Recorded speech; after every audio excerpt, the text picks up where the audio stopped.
Robert De Niro is mostly known as a legendary actor, but he's also playing a leading role in the business world with hotels and restaurants across the globe. And he just co-created a new vodka brand, Vodka 6100. I talked with De Niro about his upcoming acting roles in movies he's working on with people like Martin Scorsese and recording artist Usher. We also discussed why and how such a private man who rarely grants interviews or does celebrity endorsement deals is associating himself with a product. Here are excerpts of that conversation. You're in a movie about Roberto Duran. Yes. And you actually play the trainer Ray Arcel, who is a legendary trainer. Yes. Usher's in the movie. Yes. Tell me about that, because you've done boxing movies before, obviously. Well, Jonathan Jakubowicz is a Venezuelan director. He wanted to do this movie on Duran, and wrote the script and worked very hard on it, and had a lot of trouble getting it made. And finally, we went to the place we always should have gone, which was Panama, to make the movie, because they welcomed us with open arms to do this movie about an icon, a hero, Panamanian hero, Duran. So. We'll see. I hope Jonathan's very passionate about the movie, and I'm hoping that it'll turn out well for him, for everybody. I know you gained 60 pounds famously for one role. How did you prepare for this one? Well, I read and studied as much as I could about him. There's a lot of material on Ray Arcel, old interviews, interviews in magazines, interviews on television. I've talked to his wife. I've been with her a few times, she's still alive, Stephanie. And I did miss some people I wanted, some friends of his and writers that I did want to talk to. I didn't, but I got a lot of information about him. I met him actually when I was doing Raging Bull. I met him once or twice. That was about it, though. Did you remember much about that? Did that help you, the fact that you had met him? In some ways, because he made a strong impression on me. He didn't look like a trainer as we know trainers. He was more like, as people describe him, like a banker. He was very dignified, reserved, and well respected in the fight world. He had over 20 champions. But Usher isn't necessarily known as an actor, but he's in this movie. Yes. And there's this phenomenon now where pop stars and athletes get roles. Usher, he worked very hard, as both he and Edgar Ramirez did. They both worked very, very hard. And Usher wrote a beautiful letter to the director, Jonathan Jakubowicz, saying what he felt about the character, why he wanted to play him, what he thought he could do, blah, blah, blah. It was really terrific. And he is terrific. He really worked very hard. These young guys, when they come in and they work with Robert De Niro, they're intimidated. Well, that lasts for about a day, and then everybody gets to work, because you got to move on. You got to jump right in. Yeah. Is there anything that you learned from the young actors? Oh yeah, no. Edgar and Usher, they both worked so hard. I mean, I didn't envy them in the ring, because I had done that. Yeah. And they were like, oh, and fall over the fighting. That was going on forever. And Jonathan was shooting long takes, but they were up for it. And they really they were very, very disciplined. So now, I mean, you've done some comedy recently. Do you want to do more of that? I enjoy it, yeah. Yeah. Sure. I mean, to me, there's certain types of comedy. I like comedy, like things that have comedy and drama in them, and they show the irony of situations where you can have a very dramatic situation going on, but there's humor and irony in it. Out of the irony is humor, if you will. Scorsese, now, yeah. Do you have a goal for any number of movies that you'd like to do with him? Well, I'd like to do a few more in our lifetime, but the one that we're planning on doing is based on a book called I Heard You Paint Houses. It's called The Irishman. I hope it goes back to Heard You Paint Houses, but that's a small thing. And I'm going to do it with Marty will direct it, Joe Pesci will be in it, and Al Pacino. 3 of us. And that movie will very likely be made. We're planning very seriously to do it. You had a documentary that you showed at Sundance about your father, who was an abstract expressionist painter.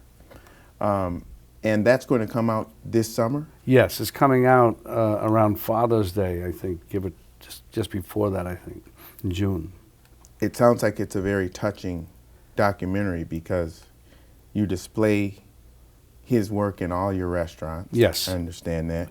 Not all, but practically wherever I can, you know, like here and Nobu in downtown, the one in Tokyo. And I've read that you did this mainly for your children and your grandchildren. I wanted yes, I wanted to make a documentary about my father, so that the kids and my grandkids, his great grandkids, would know who he was, what he was about. And I kept his studio exactly, pretty much as I had to maintain the stuff, but I kept it just about the way it was when he passed away about 20 years ago. So I wanted the kids to see it when they got older and they appreciate what their grandfather did again. You read from his journal. Yes. And in that, he reveals that he left his wife upon realizing his homosexuality. It wasn't quite that way. That's a movie version. He left because of other issues they had, but it was not so cut and dry. It wasn't that way. When did you find out, and how did it affect you? Well, I didn't know. I sort of had a suspicion when I was in my early 20s, but then my mother sort of intimated that there was something, and I said, okay, and then I eventually got an idea, but I wasn't going to hear much about it from her or from him because it's just something he wouldn't tell me about. How did it impact you? I said, well, okay, it's. Knowing what I knew about him, seeing the way he was, I could see that might be something that would be part of who he is. Mm-hmm. You did it in part for the children and for the grandchildren, but how did it help you?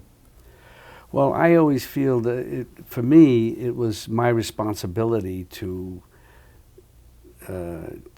preserve my father's legacy. So I wanted to do a documentary about it. Then HBO took it and so on, and I was happy about that. But basically it was for the family. I didn't know how long it would be. I didn't know if it would be an hour or 2 hours. What I said, when I had some footage that I had bought from someone who followed my father around in the 70s that we use in the film. Not that much, but we do use it. And so we were lucky to have that because it does help in areas with it. But that was the idea, and I wanted to do the documentary before it got too late. With his contemporaries, some of his contemporaries are still with us and very much alive and well. And I wanted to make sure that they could be able to be interviewed, and other members of the family and so on. And they got to see it. What they think? I don't know if they saw it yet. We're going to have a screening, and then they'll see it. And I think I don't know if actually the participants have seen it. I've sort of waited. The whole family are going, family, friends. You're about to open up a 321-room hotel in Manila. Yes. Tell me about that. Well, what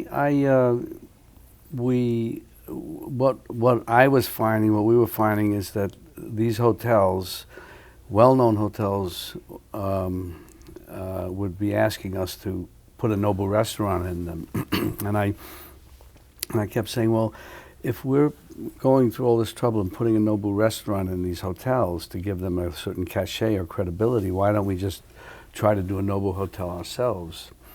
The idea of that type of hotel, to me, seemed in certain places would work pretty well.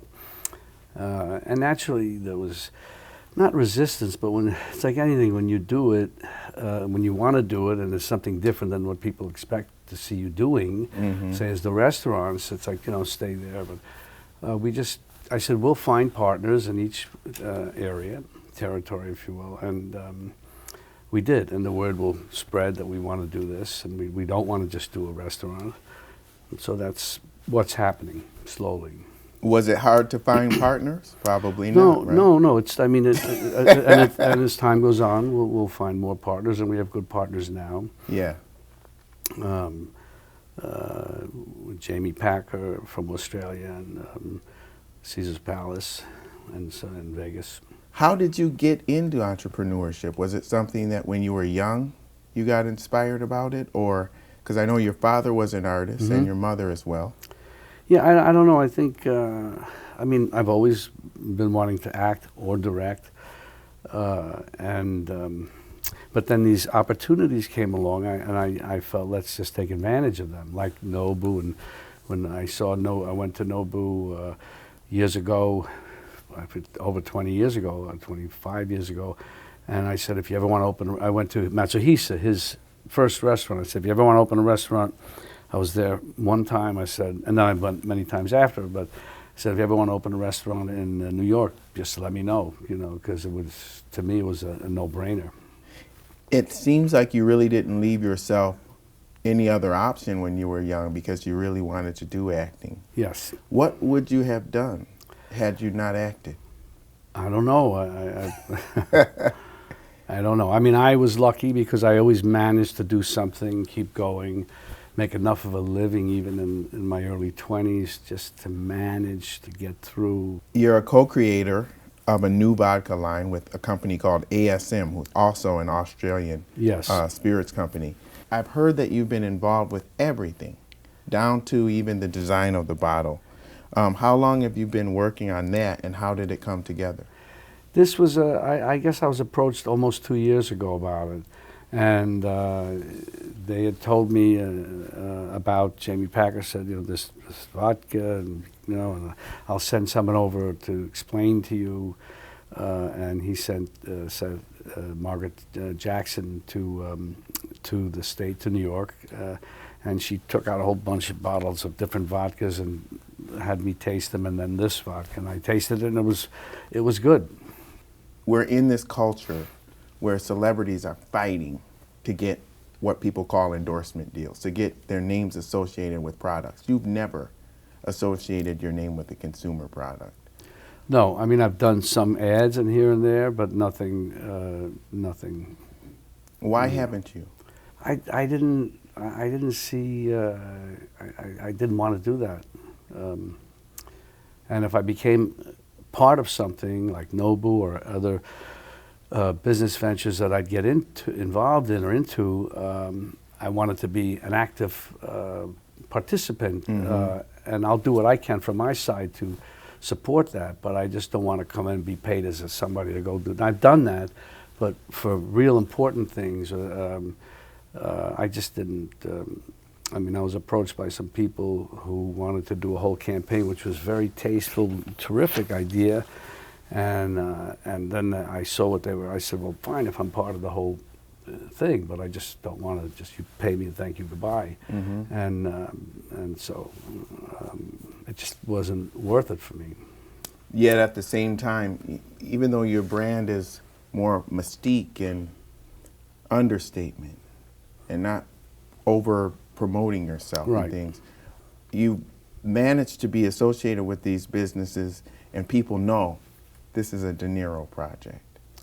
Yeah, that's what I don't mind. That's what I want to be, but not like I'm the face of it or that. It's just not what I want to. The way I like, the thing has to work on its own. Nobu is great because it works on its own. If it didn't, we hear about celebrity restaurants all the time.